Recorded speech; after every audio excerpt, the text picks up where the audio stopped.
Жанагы алманы коргоп турган эски өзеним да.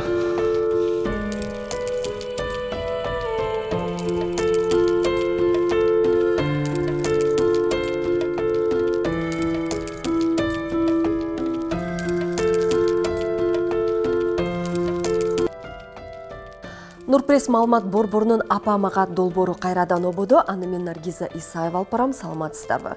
Бүгүнкү биздин көрсөтүүнүн кадырлуу мейманы Жогорку Кеңештин 7-чи чакырылышынын депутаты Улукбек Ормонов болмокчу.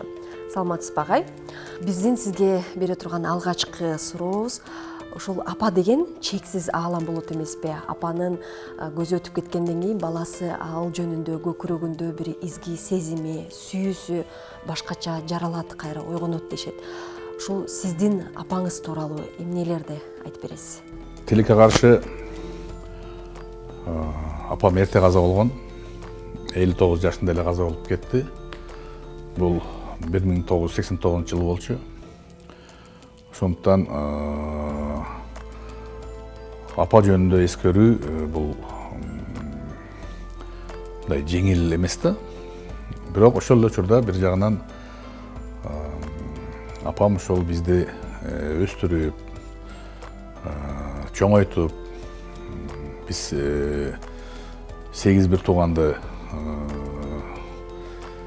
төрөп өстүрүп чоңойтtu. Негизи 11 тууган, 10 бала төрөгөн экен апам. Бир кыз, бир уулу жаш кезинде каза болуп калып, 8 бир тууган биз бардыгыбызды чоңойтуп, эми ушул жашылыктарыбызды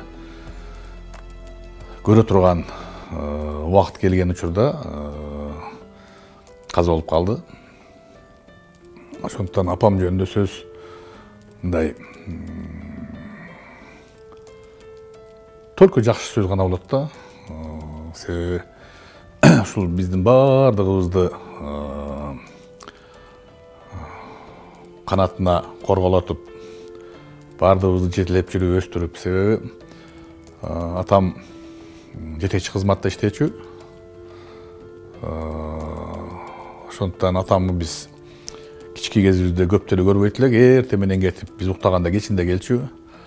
Бүт ушул жаш кезегибиз апабыздын тарбиясында өттү деп койсок болот да. Ошон үчүн апам жөнүндө мен эле эмес, бир туугандарыбыздын бардыгыбыздын мындай бир элесибизде жаркын элеси менен гана калат. Апа деген баласын алып бештеп курсагында жүргөндө эле анын жүрөгүнүн алдында 9 ай көтөрүп, андан кийин жарык дүйнөгө алып келип, болгон ошол сүйүүсүн, мээримин баласына төгүп өтөт. Ушул сиздин дагы апакеңиздин мээримин эстеп сагынасызбы? Жанагы Самара Каримова ырдап жүргөн ыр ар бир апага таандык да. Жанагы көйнөгөнөн тааныш элем, жолугунан тааныш элем деген ыр ар бир балага, ар бир баланын элесинде апанын жыты эң жагымдуу дүйнөдөгү жыттардын бири. Мен бир нерсе азыр эстеп кеттим. Үйүбүздө эрте бышар алма алдык эле. Ак алма деп коет элек. Мен жакшы көрчүмүн, апам билет эле. Анан ушул 10ду бүтүп, Россияга окууга өтүп, ушул 1-чи курстан каникулга келген маалда уже алма, ошол алма июнда уже бышып бүтүп калат да. Анан ушу каникулга келсем, апам раматылуу ошол алманы коруп отуруптур да. Балам келсин деп.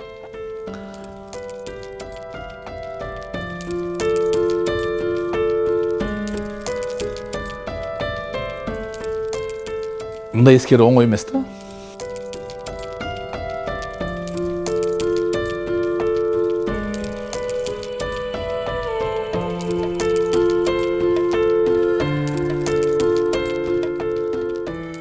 Жанагы алманы коргоп турган эски өзеним да. Муну жөн эстей албайсың. Үй эски болчу, атайын мен ал үйдү бузуп, ордуна жаңы үй салдырып койдум. Ал алма дагы жок. Азыр жаңы алмалар отургузулду, себеби убагы жетти, эскирди. Бирок ошол элес Мен муну дайым эле айтып жүрөм. Ушу биздин кичике кезибизде апам тамак кылганда бизге жүгөрүдөн дүмбүл биширип берет эле. Чокко тамак кылып атканда ошол жерде жүгөрүдөн жасалган биз дүмбүл деп коет, бизде ошто колу менен алып бизге берчү, биз кармай алчу эмеспиз. Ошол маалдагы экологиялык тазалык азыркы салыштырмалуу. Ошол дүмбүлдү жерге ургулап, муздатуудан ошол бойдон жеп алчубуз да. Эч ким ооручу эмес, эч ким эчтеке болчу эмес. Ошол биз дегенде жеген ашын кое койгон бир мээримдүү, өзгөчө мээримдүү адам болчу апам. Улукбек агай ушул баланы 9 ай жүрөгүнүн алдында көтөрүп, алып эштеп аны өстүргөн апанын баласына берген баа жеткис белеги ошол экен да. Ал эми сиздин эсиңизде калган апакеңизге берген белегиңиз барбы? Деги эле эсиңизде барбы ушу белектериңиздин ичинен? Биринчи айлыгымды алганда ал убакта 120 рубль айлык алгам. Бул 86-жыл. Ошол айлыгымды алып мен айылга алып барганымда ал убакта самолетко билеттин баасы Ошко 14 рубль болчу. Мен эсимде бүгүнкү чейин ошол 60 рубльду өзүмө калтырып, анан барып бирок айлыгымды апама эмес атама бергем. Атам аябай кубанып, анан кийин апам айтты, кечке тамак даярда, мына бул балаң айлыгын алып келиптир деп көрсөтүп, анан кийин бүгүнкү чейин эсимде, жүрчү балам деп экөөбүз үйдөн көчөгө чыктык. Апам болсо өзүнчө эле ушундай кубанып даярдык көрө баштады, анан апама берди. Мен балаңын айлыгын. Мен айттым, эми өзүңөргө бирдеме алып алгыла десем, үйдө акчаны апам кармайт эле. Анан апама берди, апам өзүнчө бир ушундай аяр кармап жөнтөгүн салган эсимде бүгүнкү чейин. Ошолордун ушунчалык кубанганын көрүп, мен уялгам да, мен ушу кичинекей арзыбаган бирдеме алып келсем ушунчалык кубанычты деп. Көрсө, азыр өзүм ушу ата болуп, өзүм чоң ата болгондо, ата-эне үчүн баланын жакшылыгы, баланын жетишкендиги өтө чоң нерсе экен да. Балаңы бирөө жөнүнө мактап койсо дагы өзүнчө эле компоюп сүйүнүп каласың. Ата башка, апанын мээрими такыр башка. Апакеңизди таарынтып алган учурлар, болбосо ушу көз өтүп кеткенден кийин аттиң деп ушул өкүнүп калган учурларыңыз болдубу? Эсимде, биз агам экөөбүз уда өскөнбүз да. Ал менден болгону 1,5 жаш улуу. Тетекти кылып көп урушчубуз. Анан жумуштарды кылбай койсок, анан апам эмне кылбадыңар деп урушса, улуу агам качып кетчү. А мен көкпеттерге элем, тура берчү элем. Анан бир жолу эсимде, апам дагы бир тапшырма берди, аткарбай, алаксып калып кылбай калса келип, анан кийин эмне кылбадыңар деп анан шапалак менен салды. Агам качып кеткен тызылдап эле. Анан мен турсам, дагы колун көтөрүп барып, кач деп атам деди да. Ургусу келбей, кайра аткарганына дагы ачуусу келип, жана ургусу келип, кач деп атам дейт да. Мен качпай турам. Кийин кошунасын айтып берип атат. Ушундай да, ушундай бул качпайт деп. Апам дагы атам да эрте кетишти да, апаман 1 жылдан атам өтүп кетти. Мен ушундай жетишкендиктеримди көрбөй калышты экөө. Бүгүн тирүү болсо көрсө ушунчалык кубанычмак. Ошол маалда 26 жашта мен ошол жөнөкөй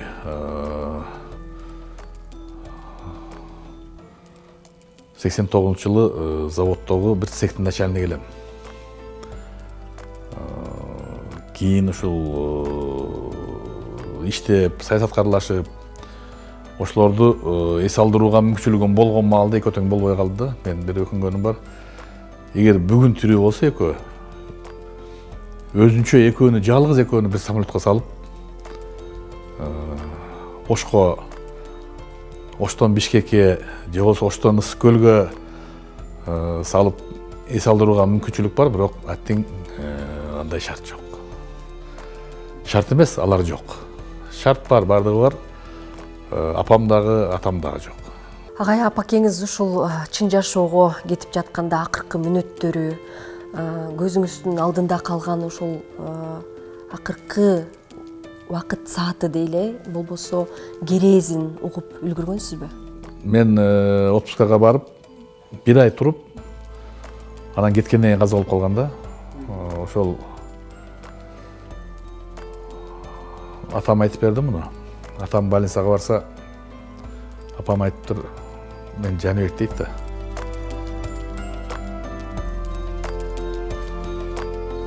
Жаныбекти чакырчы дептир да. Атам урушуптур, кече эле кетти го.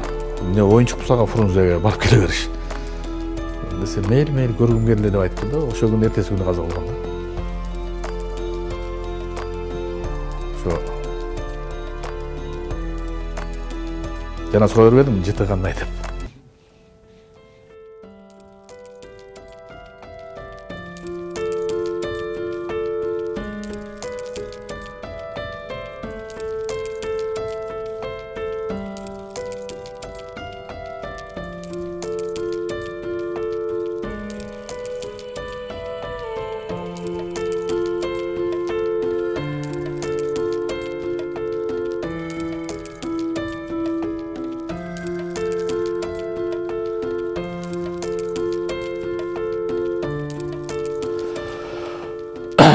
Ал жыт дүйнөдө жок жыт да.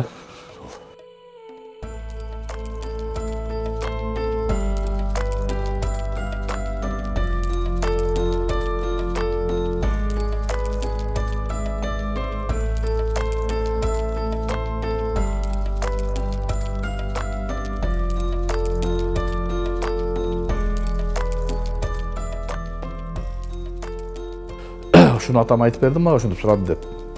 Анан кийин мен бүгүнкүчө эсимде ушул апам каза болгон. Эми шаардан бардым да мен. Барып, анан кийин каза болгондой эмес да, ушул жатат кадимки уктап аткансы эле. Анан короого чыгып, чыксам ошодон бир ай мурун келип кеткенмин да. Ошо апам колу менен жасаган кармаган огород турат да. Помидорлор, огород жакшы кылчу. Жип менен байлап койгон аккуратный кылып. Ошолорду көрүп алып, аябай катуу ыйлагам.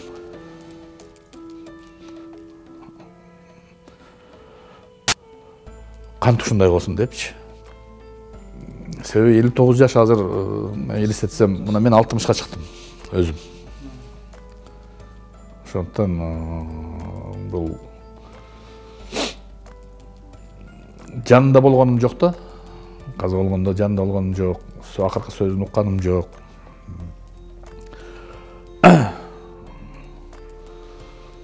Ошол атам ошол сөздү айтып берди. Анан атам дагы бир сөз бар ошол. Мындай больницадан чыгып кетип атсам дейт, терезени такылдатты дейт. Анан бурулсам дейт, бата берди дейт. Анан атам коммунист да. Не кылып атасың деп коюп басып кеттим дейт. Көрсө коштошкон экен деп айтты да. Ушул эскерүүлөр бар. Апам тирүү болсо колума көтөрүп бакмакмын бүгүн. Улукбек агай, эгер сизге ушундай бир мүмкүнчүлүк берилсе, эгер ушул убакытта, ушул саатта колуңузга калем алып апаңызга кат жаза турган болсоңуз, ушул кат апаңыздын өз колуна тийип окуй турган болсо, каттын мазмуну кандай болот эле, эмне деп жазат элеңиз? Ушул жетишкендиктерими, ушул менин ушул кылып аткан иштерими, ушул көрбөй калганына эң өкүнгөн немем ушул депчи мен. Апама ушул кат жазсам, ушуну көрсө жакшы болмок деп гана жазмакмын. Бүгүнкү апам каза болгондон кийинки окуяларды тизмектеп жазмакмын. Апа ушусы жокто ушундай деп. Бул өзүнчө жөнөкөй кат болмок эмес да, бул узун кат болмок да.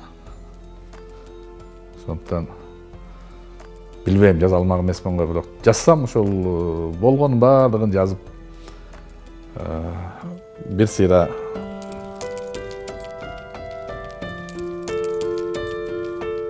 ыйлап алмакмын го.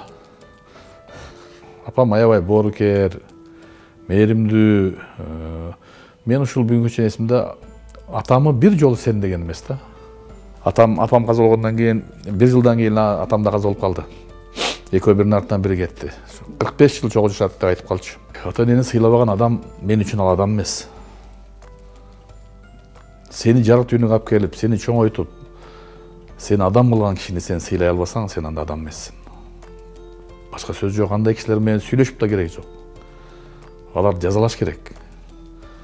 Атайын мыйзам кол алыш керек, ошо атасын тапшыргандарды, атасын карабагандарды, ата энесин карабагандарды жазалоо боюнча бир мыйзам керек да каттоочу. Кыргыз ушунусу менен кыргыз болуп келген. Биз башка улуттардан ушул ата энеге болгон сый менен, бир тууганга болгон сый менен айырмаланабыз. Сондуктан мен ойлойм, бул туура эмес. Акыркы убакта ушундай нерселердин көбөйгөндүгү бул адамдардын моралдык жактан бир туура эмес бир багат кетип аткандыгынын белгиси. Агай, сиз убактыңызды бөлүп, ушул апакеңиздин бул жашоодо кандай адам болгонун, кандай инсан экенин азын улак болсо дагы коомчулукка биз аркылуу айтып бердиңиз деп ишенем. Сиздин ишиңизге ийгилик, ыраазычылык сизге. Ушун менен биздин Нурпресс маалымат борборунун апама кат долбоору аягына келип жетти. Кайрадан эмки берүүлөрдөн амандашканча сак саламатта болуңуздар.